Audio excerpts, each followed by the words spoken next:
It's already been 1 week since the US Open drew to a close, and I'm here to look back at what happened in New York and what that might mean for the future.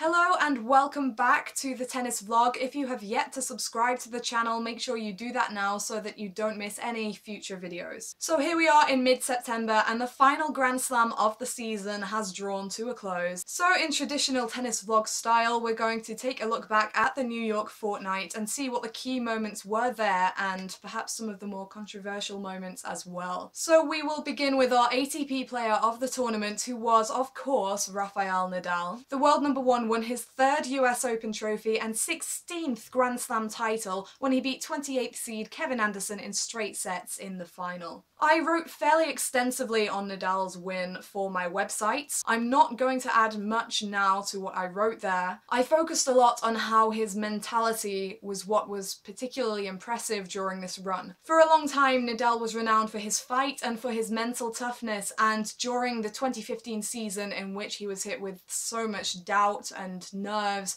and a lot of poor form, it was the mental aspects of his game that took a real knock, and as that was the foundation of the entirety of his game, everything else was just going haywire. This season he clearly wasn't in love with the idea of renewing his rivalry with Roger Federer, and once Federer was out of contention, he leapt on the opportunity and played 2 fantastic matches to close his campaign and to win the trophy. Did Nadal have the toughest run to the trophy? No, he did not by any means. In fact, he didn't even beat a top 20 player in this run. However, at the end of the day, it's his 16th Grand Slam title. Much as I said with Novak Djokovic last year, who could have won the US Open having had 2 walkovers and a win via retirement, they have nothing left to prove. They have already won everything worth winning. And for those who wanted proof that Nadal is back, he dominated on clay. And for those for whom dominating on clay was not enough, he's gone and won the US Open. So if those same people are now going to start picking holes because of the path he had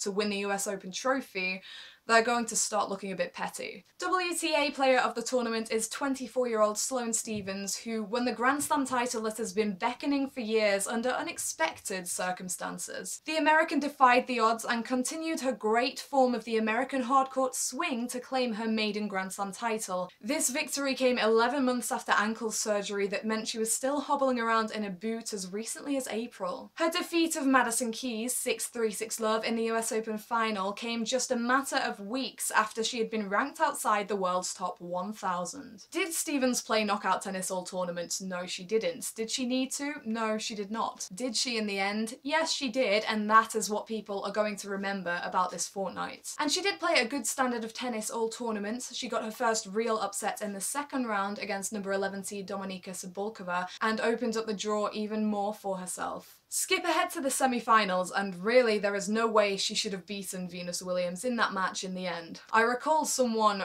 talking of Sloane during that match as a bystander on the court. It was very much about what Venus was doing well and what Venus was doing badly. She was the dictator on the court. However, Sloane was smart and she stayed in a lot of really long rallies and she kept her cool, which isn't something that Sloane has been fantastic at. And then at 4-5 down and 30 all, she hit the most insane running backhand pass, which is definitely one of the shots of the tournament. And from there she was zoning and running at lightning pace and reading every ball incredibly and just playing her best tennis of the tournament, and that continued right the way to the end of the final. She was definitely the more mature player on that stage, ready to cope with the occasion, whereas Keys, for all her talents, was just not ready to handle the mental pressure of such an enormous match. Given the weaker field and how soon this was after Stephens' return, I kind of expect her to do the traditional wonder of a first-time Grand Slam champion in the weeks to come. Sloane has never been the most level-headed player and she can get down on herself quite easily. However,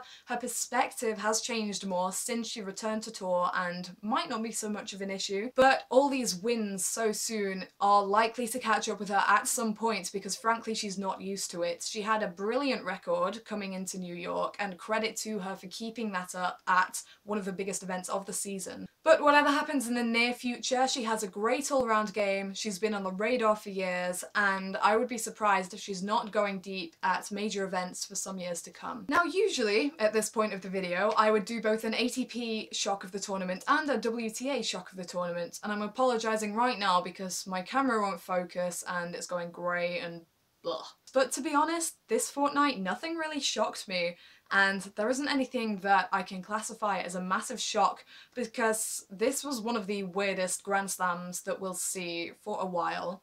Especially on the men's side. The fact that one half of the draw was so top heavy compared to the other didn't help things, and in the bottom half of the draw it was just carnage from the word go, which made for some very interesting results, but anyway. Yeah, nothing really appeared vaguely like a shock. I mean, on the men's side you're automatically looking at Federer's loss to Del Potro in the quarterfinals, but entering the event, Federer wasn't expecting to win the tournament, he was not at 100% physically, and he played two utterly weird matches to open his campaign. Del Potro had famously beaten him here in the 2009 final, and let's be honest, something had to happen to stop us witnessing Federer versus Nadal at the US Open yet again. Will it ever happen? Who knows? Alexander Zverev lost second round in the bottom half of the draw as the highest ranked player in that section, which a fair few people found surprising. But for me, Zverev lost first round when he was first seeded at a Grand Slam, which was as recently as the French Open. So I always said that he would need to survive his opening rounds in order to be considered a real contender for the tournament, and clearly he didn't. So over in the women's event, Garbiñe Muguruza entered the fortnight looking the most consistent top player we've seen probably since Serena took a break at the beginning of the year. However, her loss came to a two-time Grand Slam champion in Petra Kvitova, who'd beaten her before, who can play absolutely lethal tennis on her day, so we can't really call that one a massive upset. So yeah, the most shocking event of the fortnight was probably Frances Tiafoe taking Federer to the brink in round one, because Federer just played a weird match of unforced errors and sloppy mistakes and hot and coldness, really. But that's not an outright result, so it doesn't count, so no shock of the tournament this time. Controversy of the tournament was undoubtedly when world number 2 Andy Murray pulled out of the tournament after the draw was made. Famously, this meant that Federer and Nadal were plunged into the top-heavy top half of the draw. They never actually faced off, but Murray's absence from a half that was already substantially weaker kind of wreaked havoc. I've heard a few suggestions that Murray waited until after the draw was done to ensure that Federer and Nadal ended up in the same half, and then left the proceedings. Guys, I thought I was cynical. He doesn't seem that kind of person at all. All the top players seem to have a respect for each other. I don't think that Murray would... I don't think he'd have thought that far into things. His main concern as a tennis player, as a priority, would be giving himself the most time possible to ensure that he would be able to play in the event. It's unfortunate that his withdrawal came the day after the draw was made, but the rules allow him to do that. He gave himself the most time that he could to be ready for the event. Yes, it did make a mess of the draw, and maybe now the rules should be reassessed and maybe a rule made about at what point you're allowed to pull out of the slam without there being a hefty fine or something, because it did make things a little uneven. And I can understand why people were riled up, but accusing Murray of spite against Federer and Nadal goes too far, I think. So that's the US Open rounded up, all 4 Grand Slams already out of the way, crazy stuff. So what happens for the rest of the season? Well, there will be more ATP 250 events, WTA international events, 500s, premiers, blah-de-da-de-da, Masters 1000s. Over these next few weeks, we'll be heading into the Asian swing. All the tournaments over the next few weeks will be building up to the grand finales of the tennis season, if you like. The WTA finals in Singapore and the ATP World Tour finals in London. So the 8 players who have compiled the most ranking points during the season will face off in a battle to determine the best of the best, if you like, and want to make it dramatic. So these next few weeks are key because especially at the back end of the 8 places, there are so many players who have a shot at making the elite fields. Do make sure you're subscribed to the channel if you're not already subscribed. I will try and keep you up to date as we head towards London and Singapore. Let me know what you thought of this video, if you think that Nadal is now going to dominate the rest of the season. If Federer recovers his fitness, then I do think that we could see Nadal and Federer back on top to fight it out at the World Tour finals, but it is depending on Federer physically at the moment. I think the US Open win will have given Nadal more confidence should the two of them come head to head. Will be interesting to see if Del Potro can sustain his form. Let me know what you thought of Stevens' victory. Were you surprised? And how far do you think she can go in the future? I will try and be back with more content ASAP. Thank you for watching and see you next time.